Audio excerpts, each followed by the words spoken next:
Vamos a abrir nuestras Biblias, como ayuda el Señor, en este pasaje de Génesis, en el capítulo 12, leemos en el versículo 1 nuevamente. Pero Jehová había dicho a Abraham: vete de tu tierra y de tu parentela, de la casa de tu padre, a la tierra que te mostraré. Amén. ¿Qué quiere el Señor de ti? ¿Dónde te quiere llevar? ¿A dónde te diriges? Conocer sin duda la voluntad de Dios para nuestras vidas, sin duda es una cuestión que a veces requiere dificultad. Debes someterte a lo que Dios tiene en tu vida, pero ¿cómo saber qué es? ¿Cómo saber en ese momento cuál es la dirección que Dios tiene para tu vida? Aquí en nuestro texto tenemos la llamada del Señor a Abraham. Una llamada personal, pero al mismo tiempo colectiva. El Señor tenía un plan esencial para la vida de Abraham, de la que saldría su amado pueblo de Israel, del cual, como las Escrituras dicen, tú, si has creído en Cristo, formas parte. Allí donde Pablo nos dice que somos parte a través de Cristo de este Israel espiritual. Mirando los acontecimientos que vemos aquí, no tuvo que ser fácil para Abraham dejar su familia, dejar su tierra a ciegas y buscar la voluntad del Señor y emplear un largo viaje sin conocer cuánto tiempo estaría viajando, qué peligros le abordarían y cuál sería finalmente su destino. Abraham fue con la ayuda del Señor progresivamente fortaleciendo su fe en el Señor, hasta que llegó un momento en el que el viaje a donde se dirigía se fue haciendo, digámoslo, secundario, porque lo que pasó a ser primario para él fue su relación con el Señor. Todos los hijos del Señor, si tú eres creyente, todos nosotros tenemos quizás, podríamos decir, un pequeño Abraham dentro de nosotros que se dirige hacia alguna parte. ¿A dónde te diriges?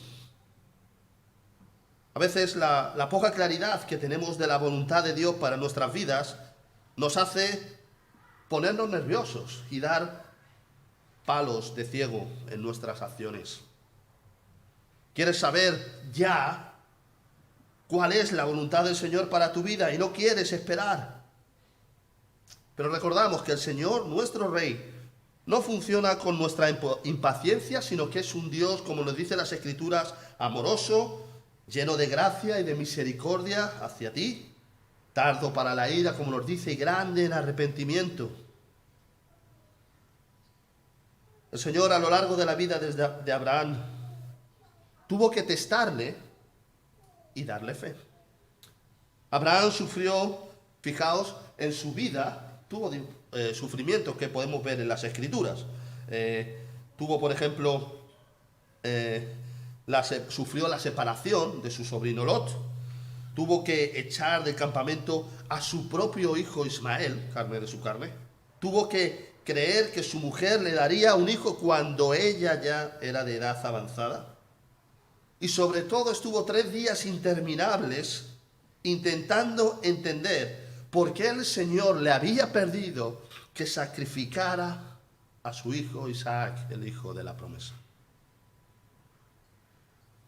Puedes ir a cualquier otro personaje bíblico para ver que todos ellos tuvieron en sus vidas un problema para saber con certeza siempre cuál era la voluntad del Señor para sus vidas. Me viene ahora a la mente el caso de Pablo allí en Hechos 16. Él tenía en su mente, él estaba predicando y tenía en su mente muy claro que él quería pasar a Asia y que era necesario que se predicara en el Evangelio en Asia. Y él lo tenía muy claro, pero allí nos dice que el Espíritu no le permitió. Entonces tuvo aquella visión de aquel joven macedonio que le decía, ven y ayúdanos. Así que el Espíritu le cerró la puerta y le abrió la puerta en otro sitio.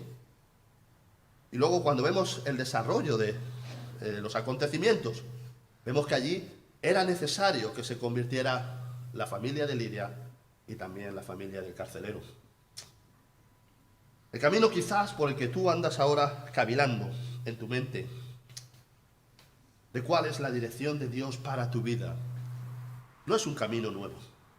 Es un camino por el que todos los cristianos, antes de que nosotros, han andado.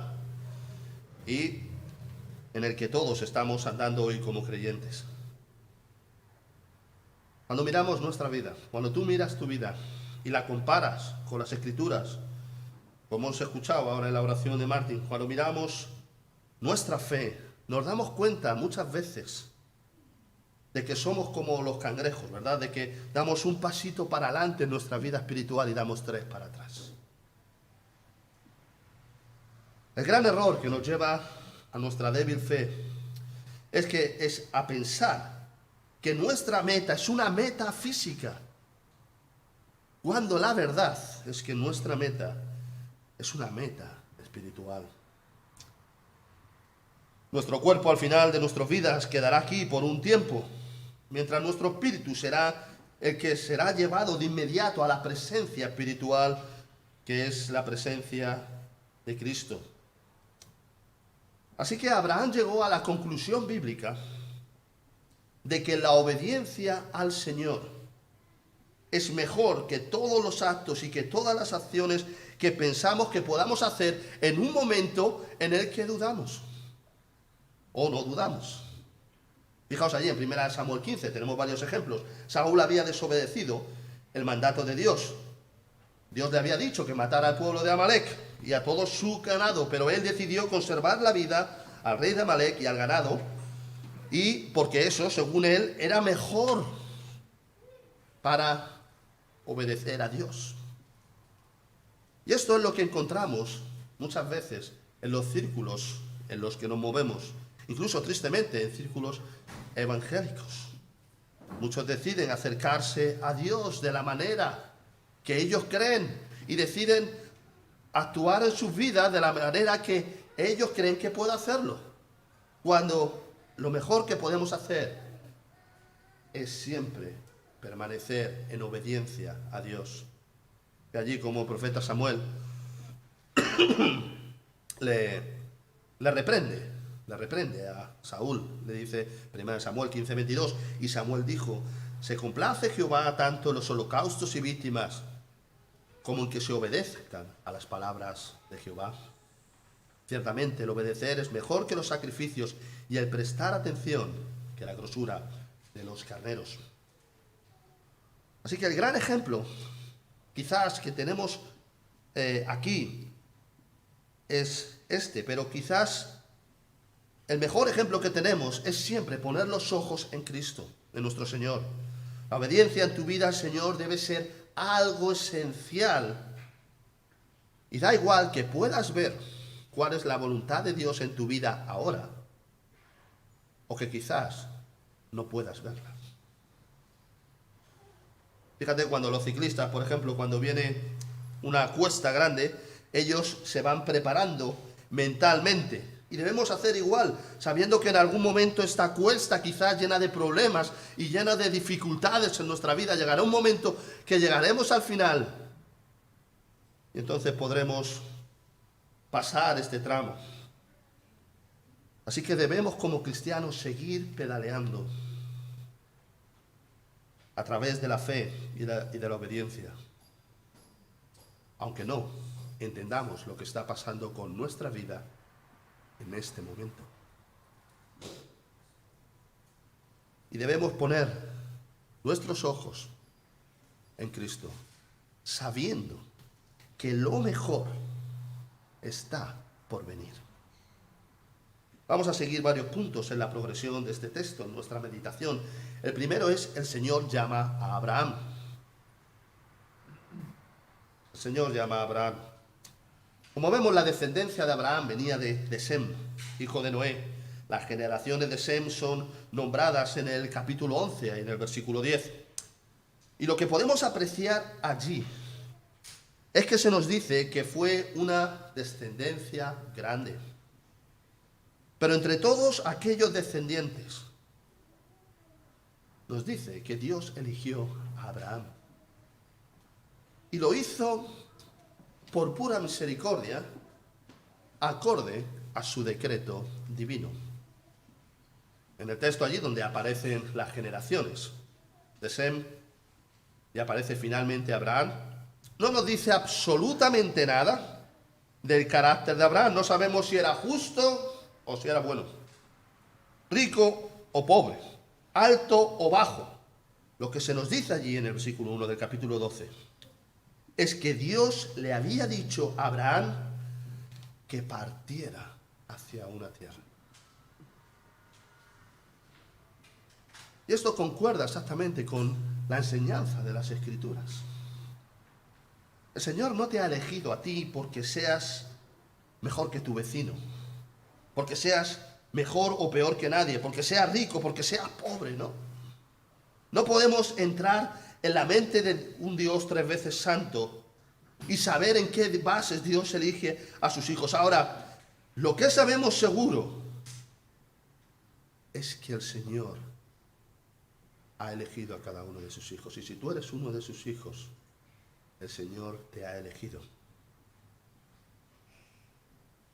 ¿Por qué? Pues porque lo dice la palabra del Señor. Y sabemos, además, que no había nada digno en nosotros, no había nada digno en ti para que Él te eligiera. Nos eligió por puro amor. El Señor te eligió a ti por puro amor, por pura misericordia. Efesios 1, 4 y 5.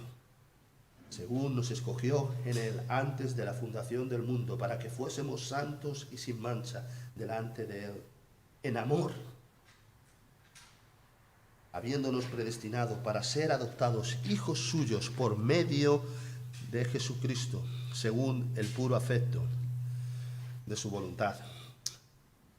Y aquí tenemos un problema, y es que no podemos entenderlo.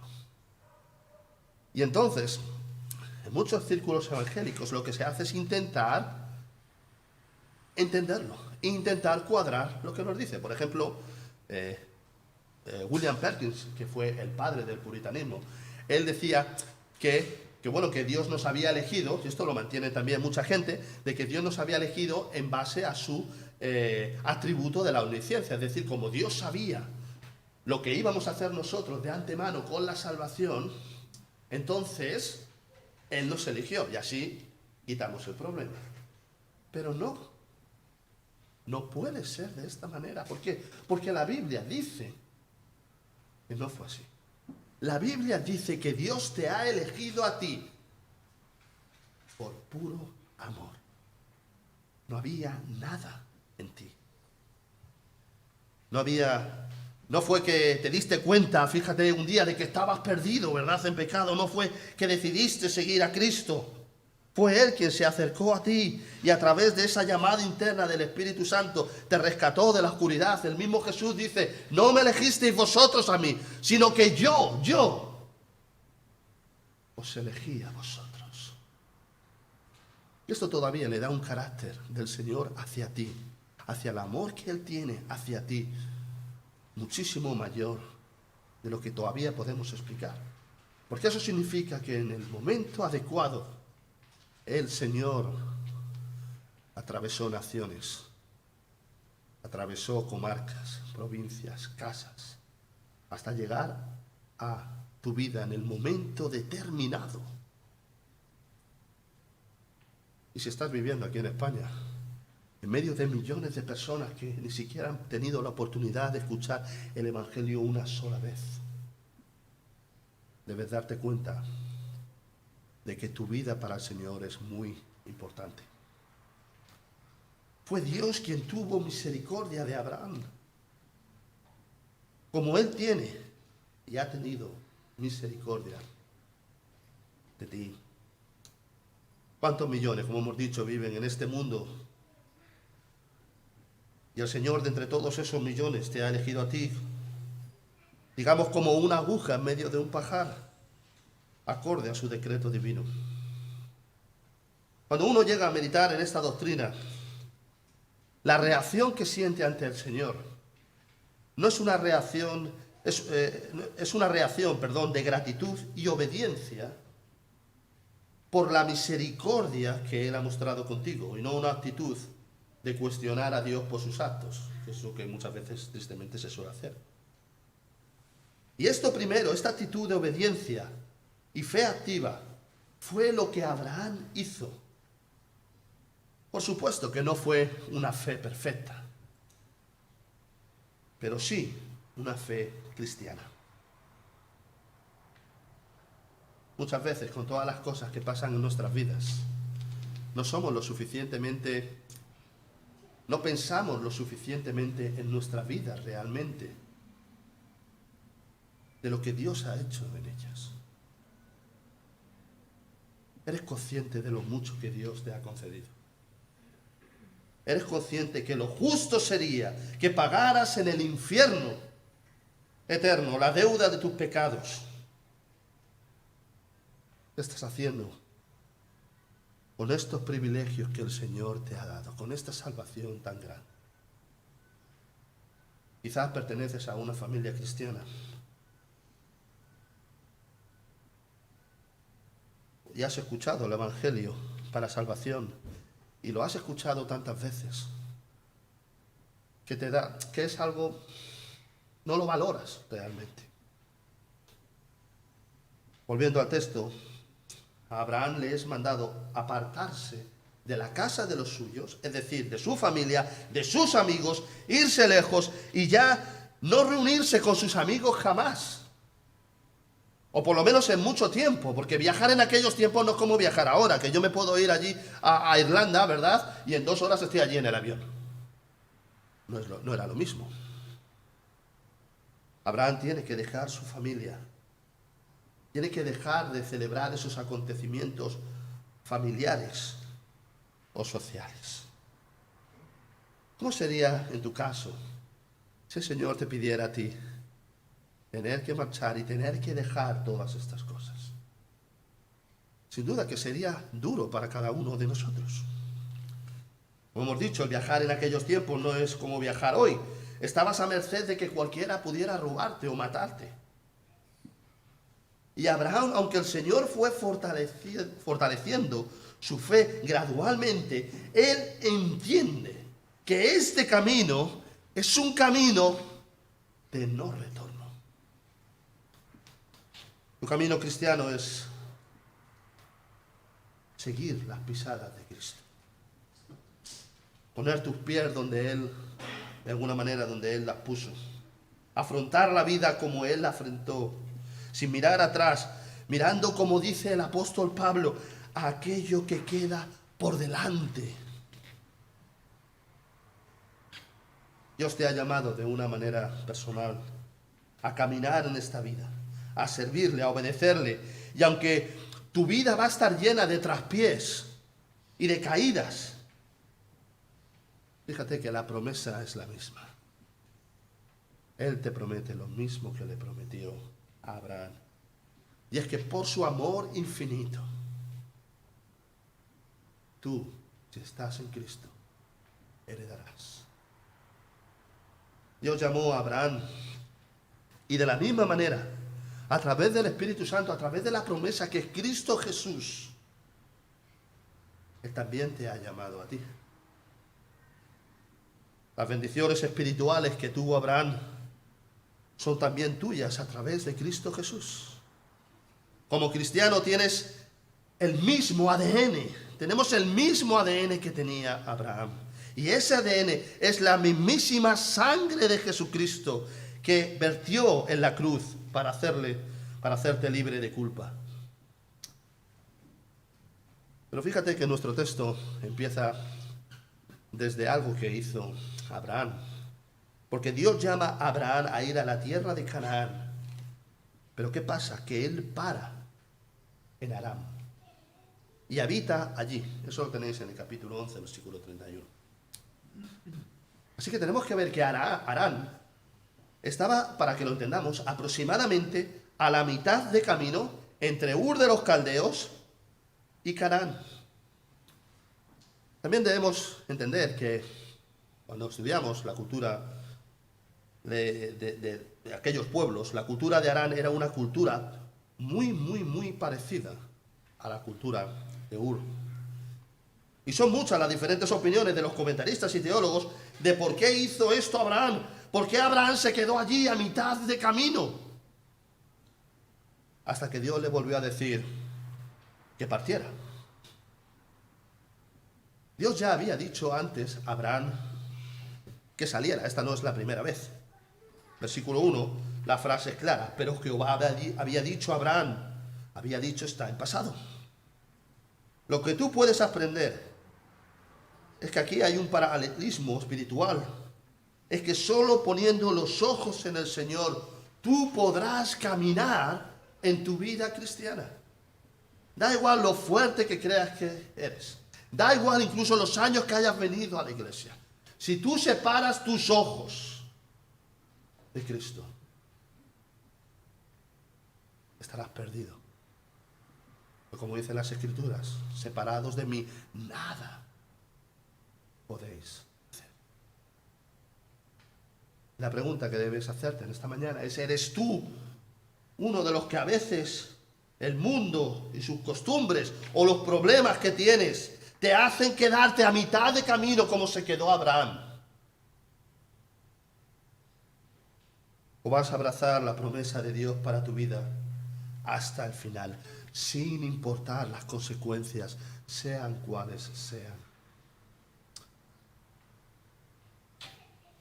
El segundo punto que tenemos aquí es el Señor promete a Abraham. El Señor promete a Abraham. Vida y salvación están asociadas dentro de la promesa de Dios hacia la semilla escogida. Esta promesa vemos que está conectada con la tierra prometida y evidentemente tiene un paralelismo, como hemos dicho, espiritual para el creyente. Abraham fue un personaje esencial por eso. Por eso ese especial interés, por ejemplo, de otras religiones, por ejemplo, los judíos, los musulmanes y cristianos. Porque Abraham era parte y es parte del plan de Dios para salvar a su pueblo. Entonces todo el mundo se lo adjudica, especialmente musulmanes y cristianos. En Hechos 7:2, allí Esteban inicia su defensa antes de ser apedreado. Conocemos este texto bastante bien. Y dice, y él le dijo, varones hermanos, oíd, el Dios de la gloria apareció a nuestro padre Abraham, fíjate lo que dice ahora, estando en Mesopotamia, antes que morase en Harán. Es decir, Dios llamó a Abraham antes.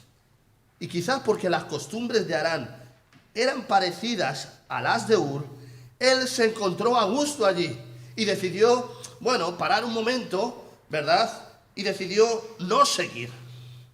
Encontró, durante un tiempo hasta que Dios le volvió a hablar, una falsa seguridad. Estamos hablando de Abraham, aquel que es llamado el amigo de Dios en las Escrituras. También nos puede pasar a nosotros. Quizás también tú has encontrado una falsa seguridad sobre algo. El mundo y los incrédulos, los que no son creyentes, hacen esto continuamente. Y nosotros que estamos envueltos en una sociedad que nos envuelve, nos dejamos influenciar muchas veces y buscamos las mismas cosas. La casa, ¿verdad? El trabajo, el coche, las vacaciones, el dinero, tu fondo de pensiones, tus posesiones. Son cosas que, si no las vigilas, pueden ir acabando, raptando tu corazón y llevándolo lejos de Dios y haciendo además que edifiques en ella una falsa seguridad, como hizo Abraham. Fíjate que todos sabemos lo que ha pasado en este último año, ¿verdad? En esta pandemia global. ¿Dónde se han ido las esperanzas, las falsas esperanzas de la gente? ¿Cómo hemos visto a la gente, verdad? Perdiendo sus trabajos, viéndose en las colas del hambre cuando no habían ido nunca.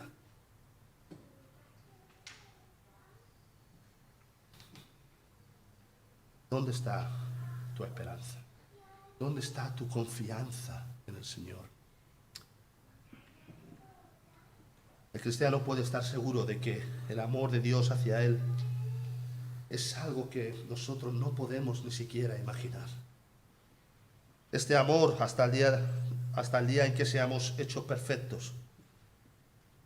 Es un amor, fijaos, que donde tú siempre fallas, todos los días, y el Señor siempre cumple.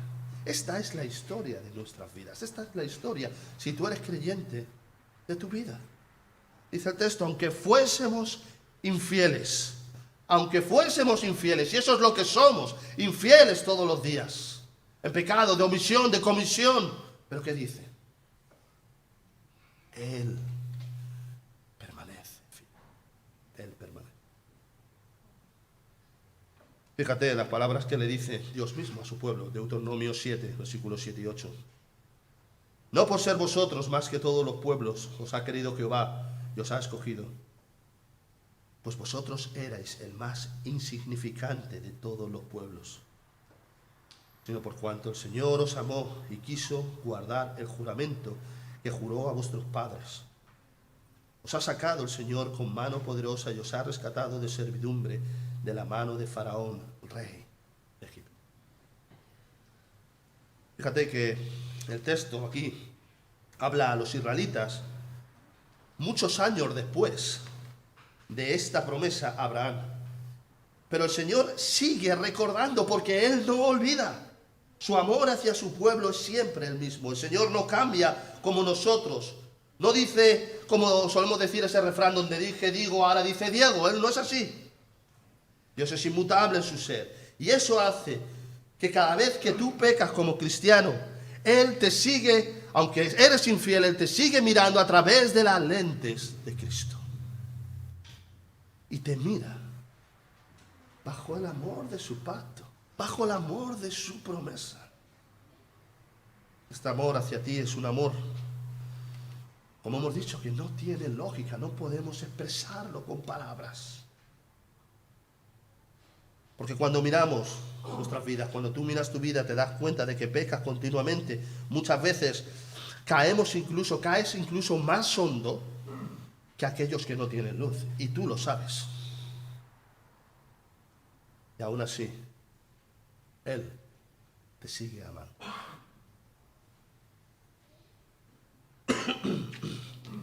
Otro detalle que vemos aquí, al cual se ha referido Martin antes, es que Abraham, digamos, esta frase no era un chaval cuando salió, ¿verdad? Tenía 75 años cuando respondió a la llamada del Señor y por fe decidió seguirlo sin importarle su edad, su condición, etc. Y Dios te ha llamado a ti, te ha sacado de ese Ur de los Caldeos al que tú pertenecías y quiere que le sigas. Sin condiciones, sin peros de ningún tipo, sin excusas. Las promesas del pacto de Dios están hechas en el contexto del mandamiento de ir fuera por la fe. Porque la primera señal del pacto de gracia es la fe. Fíjate que Dios no le ofrece posibilidades a Abraham y cosas suculentas, sino que le da firmes mandatos y le da resoluciones.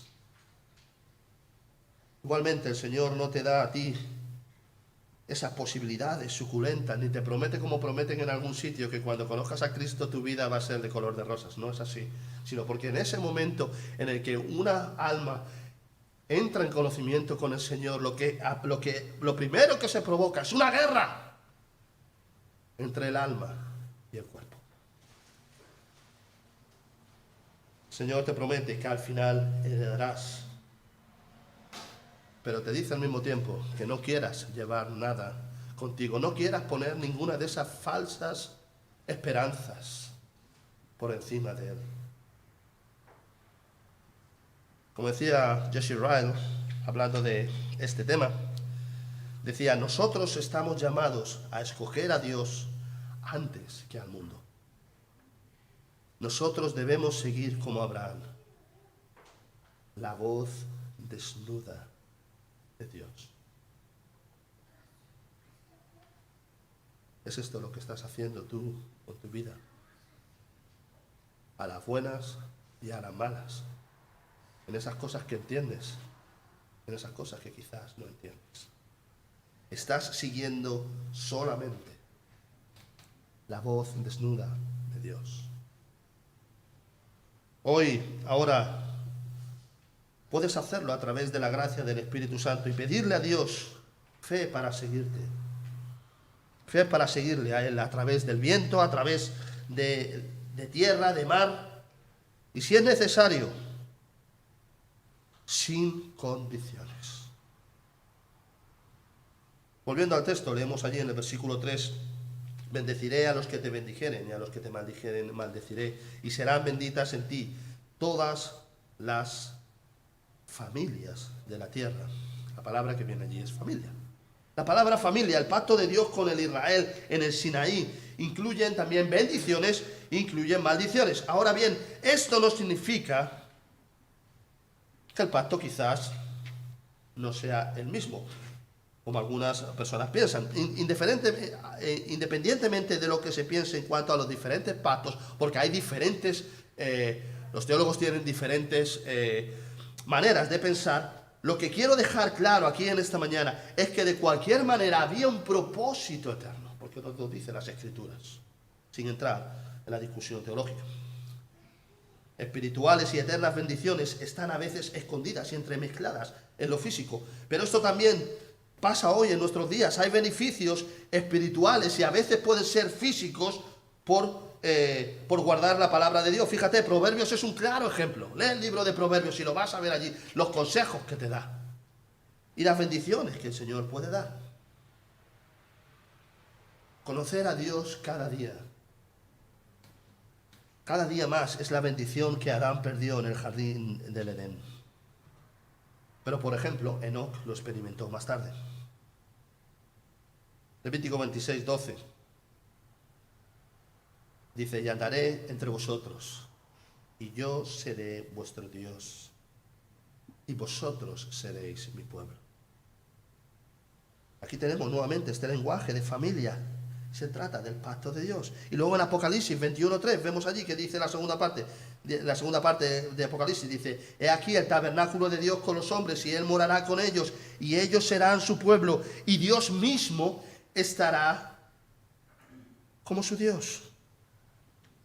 Así que si te fijas en estos pasajes, uno al principio de las Escrituras, dentro del Pentateuco, escrito por Moisés, y el otro escrito al final de las Escrituras, por el apóstol Juan, el lenguaje de las palabras es la misma.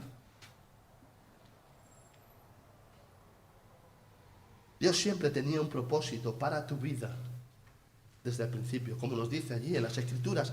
Él te eligió desde antes de la fundación del mundo. Y debemos pensar lo que significa esto. Significa de que antes de que Él hiciera toda su creación, hubo un momento que Él pensó en ti. No en otro, en ti.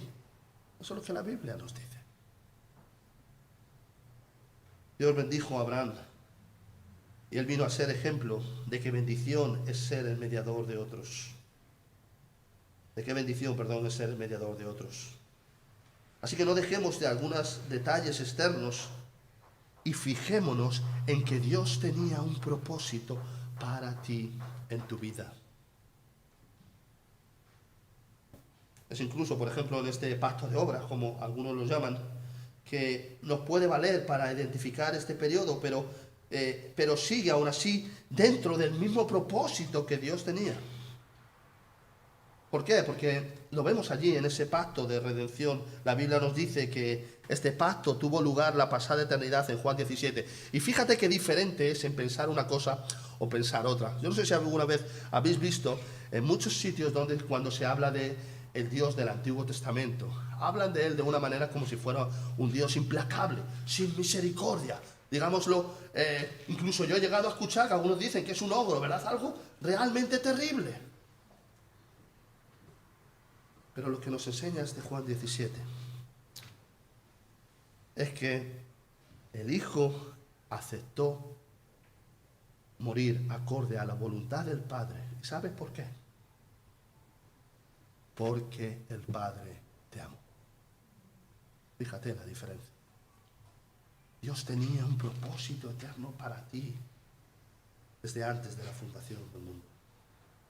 Así que eso nos lleva a pensar, después que la caída de Adán, ¿verdad?, de que fue decretada y que fue su responsabilidad. No fue que Adán cayó en pecado sin que el Señor lo supiera y entonces él hizo un parche o un plan B, que esto es lo que nos lleva a muchos a pensar, porque si esto fuera así, ¿verdad?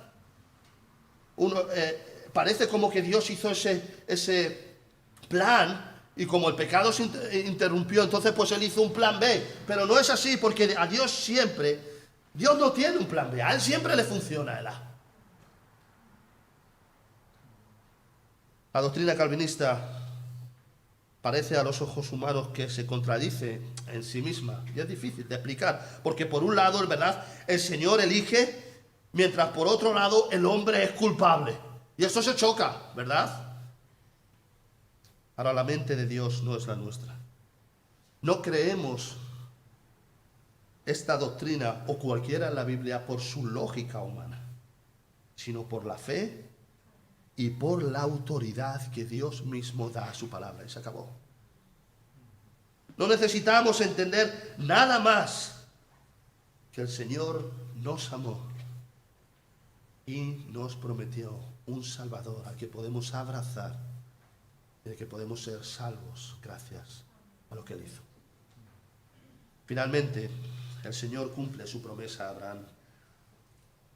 Fijaos que a lo largo de toda la vida de Abraham vemos claramente que Dios lo escoge, ¿verdad? Lo manda a que salga de su entorno para disfrutar de la herencia del Señor. Y entonces Abraham obedece. Su fe es puesta a prueba a lo largo de su vida de diferentes maneras, como dijimos. Pero fíjate que la narración de Abraham se nos acaba, digamos, cuando estamos como con la miel en los labios, ¿verdad? Se nos acaba en el capítulo 25, versículos 7 y 8. Nos dice allí: y estos son los días que vivió Abraham, 175 años, y exhaló el espíritu y murió.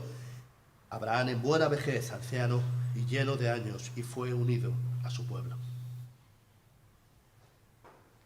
Y ahí acaba la historia de Abraham para nosotros. No podemos ver más. Una manera rápida y sin apenas prácticamente significado. Aunque vemos que realmente su nombre es muy nombrado a lo largo de las Escrituras. Pablo en Romanos, en el capítulo 1, menciona a Abraham.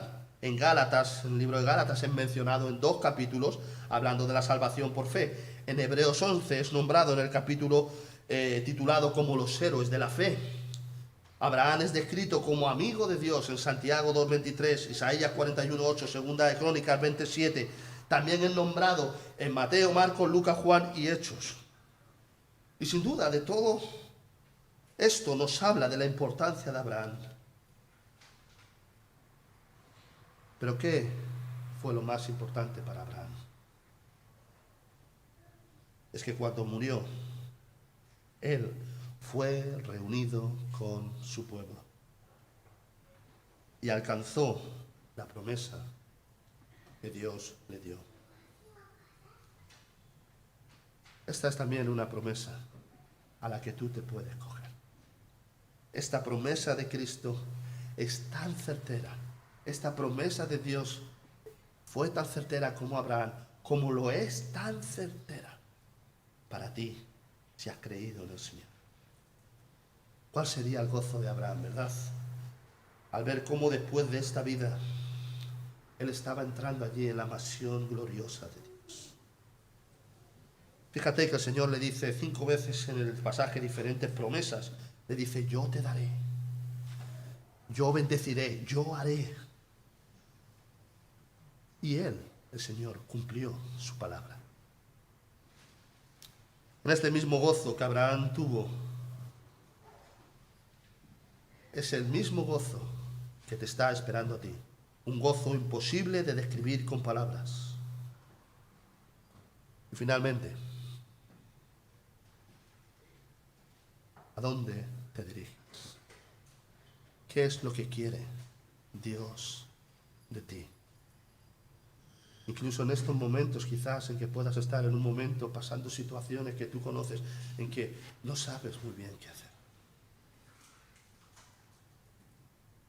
Dios te ha llamado por su gracia y Él quiere que vivas tu vida para glorificarle a Él. Y aunque no sepas muy bien cuál es tu dirección exacta en este momento, o estés pasando algún problema o alguna dificultad, Él quiere que como Abraham tú sigas la voz desnuda de su llamada, sin peros, sin excusas, sabiendo de lo que queda por delante es mejor. La promesa de que heredarás la vida eterna. Y como Abraham, serás reunido con tu pueblo.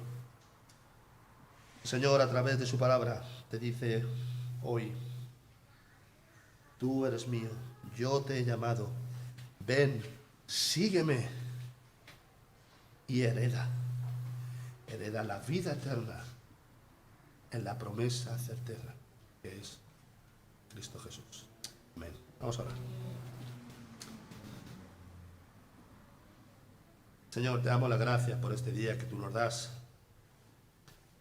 Este día en que venimos a ti reconociendo que tú eres un Dios creador.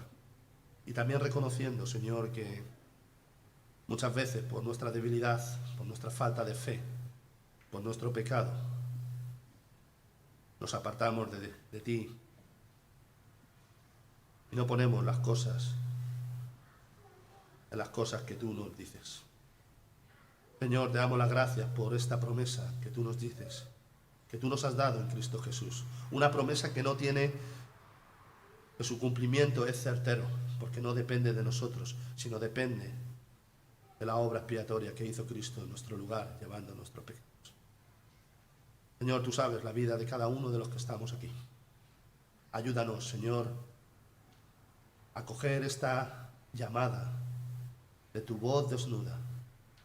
Aunque en este momento pudiéramos estar cayéndonos con dificultades o con algún tipo de problema, ayúdanos a obedecerte, a saber que tú tienes un propósito, de que somos amados mucho más de lo que podemos imaginar, de que el mundo, quizá nuestra familia o quizá nuestros allegados, somos insignificantes quizá para ellos, pero sabemos que para ti, de que tú has pagado un alto precio, de que nos compraste por tu sangre en la cruz de Calvario. Te pido que no nos hagas solamente oidores, sino hacedores de tu palabra. Te lo pedimos todo en el nombre de tu Hijo Jesús.